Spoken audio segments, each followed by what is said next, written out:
Hello student, आज मैं आपका चैप्टर शुरू कर रही हूँ पावर शेयरिंग, जिसको मैंने आपको पिछली वीडियो में एक्सप्लेन किया था। बट इस वीडियो में मैं इसके आपको इंपॉर्टेंट क्वेश्चंस बताऊंगी, 1 मार्क्स वाले भी और लॉन्ग क्वेश्चंस भी। इस वीडियो में आप इस चैप्टर को फुली कवर कर लोगे एग्जाम के लिए, मतलब कि इसमें सारे क्वेश्चन आपके कवर हो जाने हैं। ठीक है, तो फर्स्ट क्वेश्चन देखते हैं। Which of the following is not a region of a Belgium? कौन सा जो है रीजन नहीं था बेल्जियम का? हमने चैप्टर पढ़ा था, फ्लैमिश भी था, वेलोनिया भी था and Luxembourg, Brussels capital region, जिसमें लग्जमबर्ग नहीं था। ठीक है, सेकेंड क्वेश्चन पे चलते हैं। When was the act passed which establish Sinhala as the official language to be used in Sri Lanka? आपने देखा था कि श्रीलंका में क्या था कि सिन्हालास की मेजॉरिटी थी, जिसके अंदर सिन्हाला ने अपनी जो लैंग्वेज थी उसको ऑफिशियल लैंग्वेज बना लिया था। कब बनाया था ये याद होना चाहिए, बहुत इंपॉर्टेंट क्वेश्चन है, 1956 के अंदर। ओके, नेक्स्ट क्वेश्चन पे चलते हैं। Which of the following was not the provision of Belgium constitution? पहला, constitution prescribe that the number of Dutch and French speaking minister shall be equal the central government. ठीक है, इसमें आपको बताना जो कि नहीं था, ये तो था। ठीक है, क्योंकि उसमें डाला था ना equal number of Dutch speaking people के भी मिनिस्टर इक्वल होंगे और फ्रेंच स्पीकिंग मिनिस्टर्स भी इक्वल होंगे सेंट्रल गवर्नमेंट में, ये तो है। ठीक है, बी क्या था? Brussel has a separate government in which both communities will have a equal representative. ठीक है, हमने देखा था कि ब्रसेल के अंदर जो कैपिटल है किसकी? बेल्जियम की, क्या? ब्रसेल, उसके अंदर इक्वल दोनों कम्युनिटी से इक्वल मेंबर्स लिए जाएंगे, इक्वल रिप्रेजेंटेटिव जो है लिए जाएंगे। तो ये भी है भाई, इसको भी नहीं बोल सकते हम। सी क्या है? The community government has no power regarding culture, education and language. ये गलत है भाई। ठीक है, पहले नहीं था, बट बाद में जब कॉन्स्टिट्यूशन उनका बना, जब इक्वल फेडरल गवर्नमेंट क्रिएट हो गई, तब तो भाई राइट दे दिया गया था। तो सी जो है इसका रॉन्ग। फोर्थ क्वेश्चन पे चलते हैं। Choose the correct statement from the given option. ठीक है, इसमें आपको करेक्ट स्टेटमेंट ढूंढनी है। Belgium and Sri Lanka are democracies. ठीक है, सेकेंड क्या है? In Belgium leader realise that the unity of country is possible only by respecting the feeling and interest of all the communities. Third क्या है? In Sri Lanka majority community forced its domination over other and refuse to share its power. And fourth क्या है? Both Belgium and Sri Lanka dealt with the question of power sharing in the similar manner. ठीक है, इसका answer क्या है? First भी होगा, ठीक है, सेकंड भी होगा और थर्ड भी होगा। ठीक है, फर्स्ट सेकंड थर्ड इसके तीनों हैं। ठीक है, तो आप इसमें ऑप्शन टिक लगाओगे सी वाला, first second third. Fine, next question पे चलते हैं। Match the following. ठीक है, ये आप देखो, separation of power, power shared among government and different levels. A जो है किससे मिलाओगे आप? ए जो है फोर्थ से, कि separation of power, power shared among different organ of the government. ठीक है, बी क्या है? Community government. बी क्या है? कम्युनिटी गवर्नमेंट, जो कि बी किससे मिलाओगे? 3 से, power shared by different social groups. ठीक है, सी क्या है आपका? Coalition government. कोलेशन गवर्नमेंट आप किससे मिलाओगे? पावर शेयर्ड बाय 2 और मोर पॉलिटिकल पार्टीज। फिर क्या है? डी आपका फेडरल गवर्नमेंट, जो कि power shared among government and different levels. ठीक है, ये इंपॉर्टेंट है, ये भी एग्जाम में पूछा जा सकता है। Next question, choose the correctly matched pair from the given option. ठीक है, कौन सा इसमें करेक्टली मैच किया हुआ है? Community government India, unitary government Sri Lanka, majority measures Belgium, federal government Sri Lanka. तो इसमें क्या है? बी आंसर जो है करेक्ट है, unitary government Sri Lanka. Next question पे चलते हैं। What kind of similarities are evident between Sri Lanka and Belgium? Both are non-democratic countries.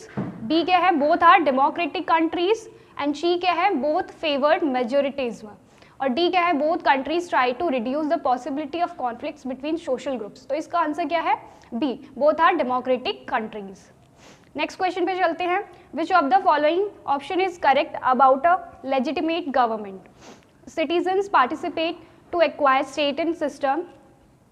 B क्या है? Citizens have a unequal right. C क्या है? Citizens put pressure on the government. D all of the above. इसका answer क्या है? A. Citizens participate to acquire a stake in the system. अभी तक हमने देखे 1 मार्क्स क्वेश्चंस, अब हम देखते हैं लॉन्ग क्वेश्चंस जो एग्जाम में आते हैं। Why is power sharing essential for democracy? Power sharing जो है एक डेमोक्रेटिक कंट्री के लिए या डेमोक्रेसी के लिए क्यों एसेंशियल है, क्यों ज़रूरी है? Power sharing essential in democracy because power sharing helps in reducing the possibility of conflicts between the social groups. आपने देखा जैसे कि एग्जाम्पल था श्रीलंका हो गया, बेल्जियम हो गया, यहाँ पे कितने थे एथनिक ग्रुप्स थे, सोशल ग्रुप्स थे, ठीक है, अलग अलग कम्युनिटीज़ थी जिनके बीच में पावर ना डिवाइड, पावर शेयर ना होने पर क्या हो रहे थे, कॉन्फ्लिक्ट्स इशू हो रहे थे, ठीक है। तो पावर शेयरिंग क्या करती है? Power sharing helps in reducing the possibility of conflicts. Power sharing जो है कॉन्फ्लिक्ट्स को रिमूव करती है, रिड्यूस करती है, ठीक है। सेकेंड क्या है? Power sharing is also ensure the stability of political leader. Power sharing क्या है? पॉलिटिकल मतलब कि एक तरीके से मतलब सत्ता की जो साझेदारी है उसको बनाए रखती है, ठीक है। सी क्या है? Power sharing is the very spirit of democracy, it provide people the right to be consulted on how they are to be governor, ठीक है। पावर शेयरिंग क्या है? लोगों को अधिकार देती है कि किस तरीके से सरकार को चलाया जाएगा और रूल किया, राइट्स प्रोवाइड करती है। नेक्स्ट क्वेश्चन पे आते हैं।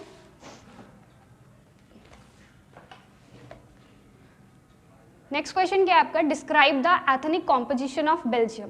आपने बेल्जियम के अंदर देखा कि अलग अलग कम्युनिटीज़ थी, फ्रेंच कम्युनिटी थी या और डच कम्युनिटी थी और 1% क्या थे? जर्मन पीपल थे, ठीक है।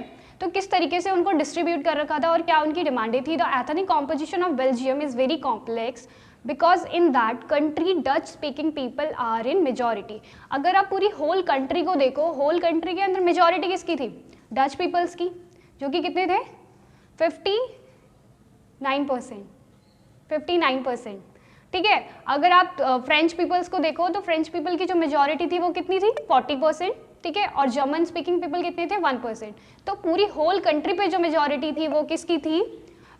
डच पीपल्स की, ठीक है। अगर मैं कैपिटल की बात करूँ, ठीक है, कैपिटल क्या है बेल्जियम की? ब्रुसेल। कैपिटल की बात करूँ तो कैपिटल पर जो किसकी मेजॉरिटी थी? कैपिटल पर मेजॉरिटी थी फ्रेंच पीपल्स की। तो यहीं पे जो है दोनों कम्युनिटीज़ के बीच में कॉन्फ्लिक्ट इशू आ रहे थे बिकॉज जो कैपिटल है वो कौन चला रहे थे? फ्रेंच पीपल चला रहे थे। जो सारे लॉ है, राइट्स है, अधिकार है, वो किसको मिल रहे थे? फ्रेंच पीपल्स को मिल रहे थे, ठीक है। सेकंड पे चलते हैं। The French live in Wallonia region. French जो थे वो कहाँ पे रह रहे थे? वेलोनिया रीजन में। और डच पीपल फ्लैमिश रीजन में। मैंने आपको पिछली वीडियो में बताया भी था, नॉर्थ और जो सदर्न पार्ट है वो क्या है? वेलोनिया, और नॉर्दर्न पार्ट जो है वो फ्लैमिश रीजन है, ठीक है। सी क्या है? In capital of Belgium Brussels. मैंने अभी आपको बताया जो कैपिटल है, कैपिटल के अंदर जो मेजॉरिटी थी वो 80% मेजॉरिटी थी किसकी? फ्रेंच पीपल्स की, ठीक है। But majority of Dutch speaking people, अगर हम देखें डच की क्या थी? मिनॉरिटी थी, ठीक है। Next, that's why French community relatively rich and powerful. इसी वजह से जो फ्रेंच कम्युनिटी थी वो ज़्यादा पावरफुल थी और रिच थी। सारे रिसोर्सेज, डेवलपमेंटल रिसोर्सेज, एजुकेशन, जितने भी राइट्स थे वो किसको मिल रहे थे? फ्रेंच पीपल को मिल रहे थे। नेक्स्ट क्वेश्चन पे चलते हैं। नेक्स्ट क्वेश्चन क्या है आपका? How did the Sri Lankan Tamil struggle for their demands. किस तरीके से जो श्रीलंकन तमिल्स है उन्होंने अपने मतलब किस तरीके से स्ट्रगल करा और क्या क्या उनकी डिमांड्स थी, ठीक है। आपने देखा कि पूरे श्रीलंका में जो है सिन्हालास की क्या थी? मेजॉरिटी। वहाँ पे क्या है? Unitary form of government. वहाँ पे जो गवर्नमेंट चल रही थी वो किसकी गवर्नमेंट चल रही थी? मेजॉरिटी की गवर्नमेंट चल रही थी। और मेजॉरिटी किसकी थी? सिन्हालास की, ठीक है। In Sri Lanka, majority of Sinhalas, but minority of Sri Lankan Tamils. All rights and rules for majority. That means no equal rights and no equal opportunity provided to both group. मतलब कि यहाँ पे discrimination हो रहा था सीधा सीधा सा। आप देखोगे कि जो ज़्यादा राइट्स है वो किसको मिल रहे थे? सभी राइट्स किसको मिल रहे थे? सिन्हालास को मिल रहे थे, ठीक है। ये जो श्रीलंकन तमिल्स थे इनको कोई भी राइट्स या अपॉर्चुनिटी, जॉब अपॉर्चुनिटी कुछ भी प्रोवाइड नहीं था, ठीक है। अब क्या है? हमने अभी पिछली वाली वीडियो में पढ़ा 1956 के अंदर जो है सिन्हाला को ऑफिशियल लैंग्वेज बना दिया जाता है, ठीक है, अंडर द गवर्नमेंट ऑफ मेजॉरिटिज्म। किसके अंदर? मेजॉरिटिज्म। मतलब मेजॉरिटी किसकी थी भाई? सिन्हाला ने क्या कर दिया कि 1956 में अपनी लैंग्वेज को ऑफिशियल लैंग्वेज बना दिया, ठीक है। अब क्या है? They demanded. अब उनकी डिमांड जो होती है, श्रीलंकन तमिल्स की जो डिमांड होती है वो क्या होती है कि हमें भी इक्वल अपॉर्चुनिटी दी जाए, सिक्योरिटी दी जाए, equal education and job rights दिए जाए, ठीक है। Second one is the wants regional autonomy. अब क्या था उनका? ये भी था कि उन्हें क्या चाहिए? रीजनल ऑटोनॉमी चाहिए। उन्हें भी अपनी एक स्टेट चाहिए, है ना, उन्हें भी अधिकार चाहिए। अब क्या था? और वो भी चाहते थे कि तमिल एज ना ऑफिशियल लैंग्वेज की, उन जो तमिल लैंग्वेज है उसको भी क्या बनाया जाए, ऑफिशियल लैंग्वेज बनाया जाए। ठीक है, अब उन्होंने इसके ऊपर स्ट्रगल किस तरीके से किया। 1980 में क्या होता है कि वो ऐसे कुछ सर्वल ग्रुप्स बनाते हैं, पॉलिटिकल ऑर्गेनाइजेशंस बनाते हैं, जिसके अंदर वो डिमांड रखते हैं एक स्टेट की, एक इंडिपेंडेंट स्टेट की, मतलब कि जिसके क्या था वो LTTE क्या है, ये एक पॉलिटिकल ऑर्गेनाइजेशन है जिसकी फुल फॉर्म क्या है, LTTE, जिसकी फुल फॉर्म क्या है, Liberation Tigers of Tamil Eelam.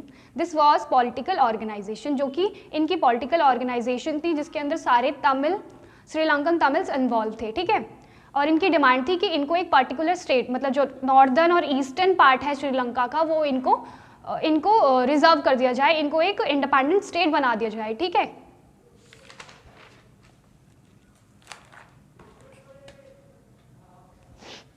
What is the division of power between higher and lower level of government known as. ठीक है, हमने पढ़ा था कि फॉर्म्स ऑफ गवर्नमेंट के अंदर देखा था सेंट्रल गवर्नमेंट को और कोलेशन गवर्नमेंट, इस सब तरीके से किस तरीके से डिवाइड किया हुआ है। तो इन्होंने बोला है कि what is the division of power between higher and lower level of government. कौन सी फॉर्म ऑफ गवर्नमेंट है जिसमें lower government and higher government में डिवाइड किया जाता है, क्या बोला जाता है उसे, the division of power involving higher and lower level of government known as a vertical division of power. क्या बोलते हैं, वर्टिकल डिवीजन ऑफ पावर, जिसके अंदर पावर को 3 लेवल्स में बांटा जाता है। कौन कौन सा, सेंट्रल गवर्नमेंट और स्टेट गवर्नमेंट और लोकल लेवल, मतलब कि लोकल लेवल पर। ठीक है, इन तीनों में क्या है, सरकार को, पावर को क्या बांटा, डिस्ट्रीब्यूट किया जाता है। ठीक है, यूजुअली कॉल्ड फेडरल गवर्नमेंट, जिसको क्या बोल देते हैं हम, फेडरल गवर्नमेंट। इसको आप और भी एक्सप्लेन करके लिख सकते हो, और भी पॉइंट्स दे सकते हो, जिसके अंदर आप central government, state government, local government को और ब्रीफली एक्सप्लेन कर सकते हो अगर ज़्यादा नंबर का ये क्वेश्चन आता है तो। नेक्स्ट क्वेश्चन देखते हैं। नेक्स्ट क्वेश्चन में क्या है, give main reason for power sharing of power making a country more powerful and united. कि किस तरीके से पावर शेयरिंग जो है एक कंट्री को पावरफुल एंड यूनाइटेड बनाता है। ठीक है, क्या रीजन से, कारण क्या है।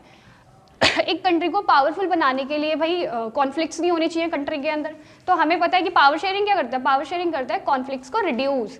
ठीक है, ये जो कॉन्फ्लिक्ट्स है इनको हटाता है, रिड्यूस करता है सोशल ग्रुप्स के बीच में होने वाले कॉन्फ्लिक्ट्स को। ठीक है, next it is a good way to ensure the stability of political order, और ये सत्ता की साझेदारी को बनाए रखता है, पॉलिटिकल ऑर्डर्स को स्टेबल रखता है। ठीक है, next is power sharing is the very spirit of democracy.